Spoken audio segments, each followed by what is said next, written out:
Hello, it's your favorite internet nobody. It's not Monday, it's Wednesday, sometime in April. Easter is just around the corner. I don't really celebrate, but I can't say no to chocolate eggs. As of Monday of this week, I'm down to 104.3. So finally, again, fridge is cleared. Bad eating is gone. Mounjaro is up in the dose from 0.5 to 0.75. So, yeah, you do the things that you're supposed to do, and it'll pretty much take you places. So I'm well pleased about that. Obviously, there is still a lot of work to do. A lot of work. This is a theme of this little journey of mine, and I thought about May fast approaching. I thought about June and my flying back to Bulgaria for a few months and pretty much cutting out any Mounjaro, any semaglutide, and kind of just eating whatever. I wonder how that's gonna go. I wonder just how much damage that's gonna cause, or if I'll be able to maintain. We will see. Other than that, I have nothing. I have absolutely nothing. I just hope you're doing well. I think it's important to realize that at some point, YouTube stopped being about just creating things. And it's a lot about reacting to things. It's turned into a machine for reactions. And it's in a way, the entirety of our social media and news is now a reaction to something. For the most part, it's reacting to stuff. And I won't lie, I too feel a pull towards stuffs, and I feel like reacting to stuffs and talking about stuffs and jumping to conclusions and whatnot. But I then realized the speed with which this is happening, this pointless sense of immediacy to it all just isn't conducive. It doesn't lead to a peaceful existence, if you will. It doesn't lead to a healthy a lifestyle, especially where information is concerned. You'd be surprised just how much of what ails us sometimes is just down to the source of information and how we treat this, how we treat what we look at and what we read and what we listen to, and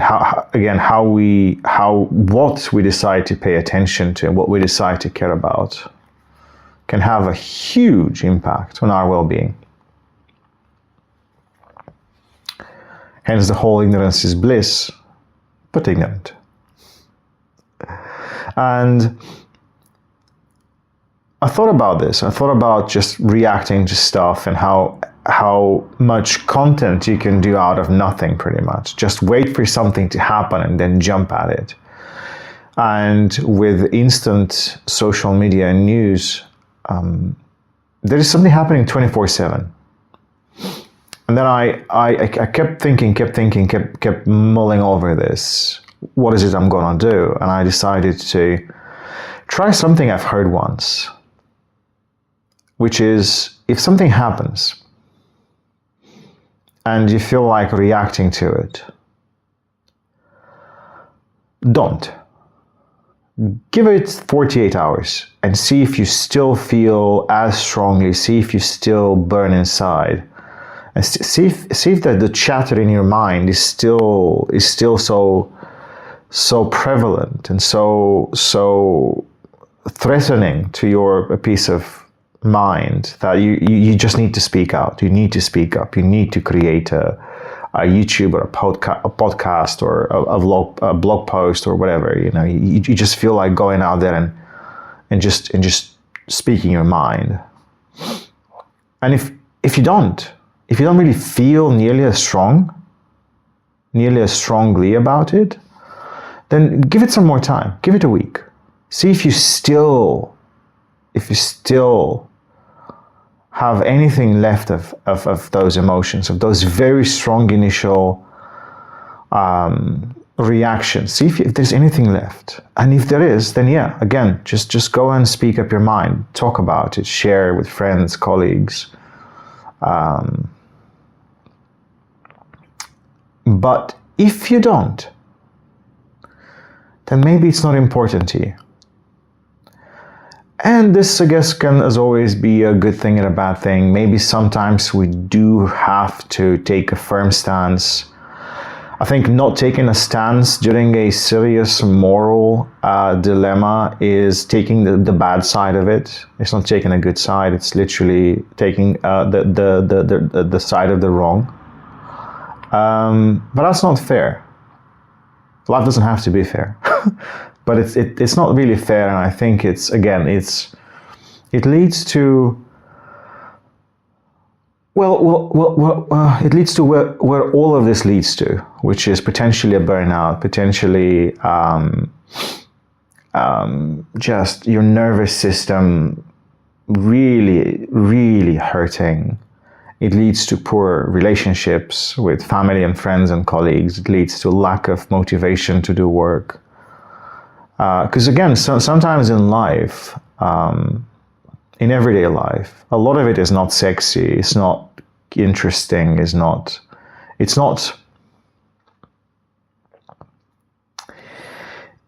always not everybody has the unique opportunity to do what they've always wanted to do and earn a living out of it.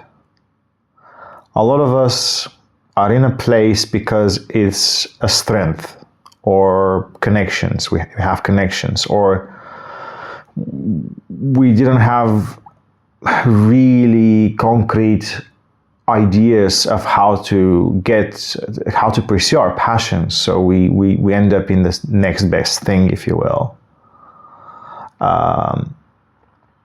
So yes, a lot of life, especially as you grow older, is rather mundane and rather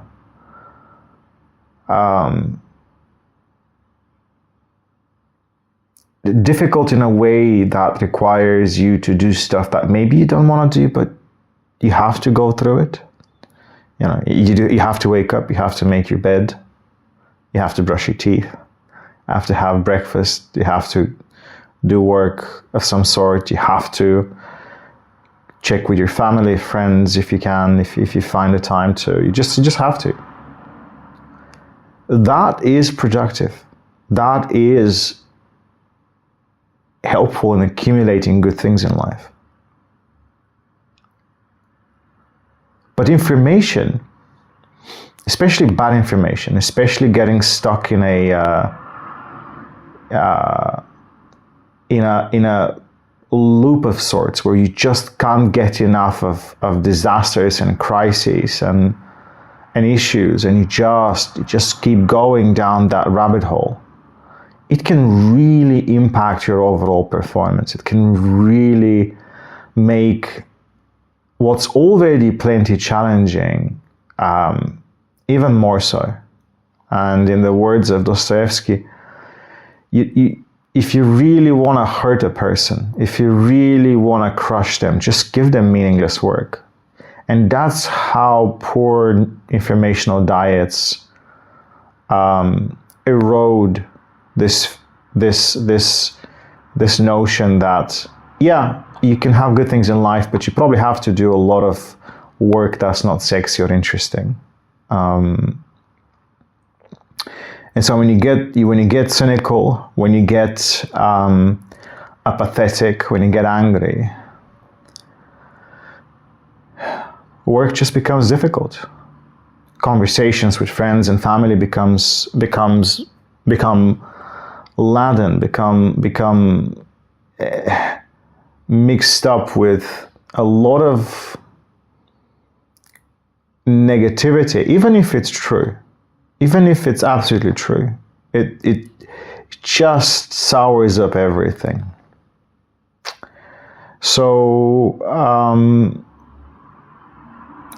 it's why I try not to react to things. It's why I check myself as well. Is everything worth reacting? No. Is some stuff worth reacting to? We do anyway. And I think creating videos about it and kind of influencing the lives of others to react as well, we really have to be careful about that, because it becomes a habit. And then you have people who react to stuff, whose videos then are watched by people who react to stuff, and then somebody else watches the people watching the people reacting to stuff, and you just get this chain reaction of why? Well, because it's easy to watch, and it's very close to our instincts. And in this one case, it's probably not a healthy thing. So that's a long way of saying, again, it's not like I will stop making videos, but it's just about really making sure that it's something I want to talk about. And if I feel strongly about it, and if I really have the time and the desire to do so. But we continue with our health journey, and I'll keep you posted on the target weight. I started taking photos again. I'm feeling very strong, so we'll see where that takes us. For now, thank you for listening, and have a lovely rest of your week, and enjoy the holidays. Yeah, take care.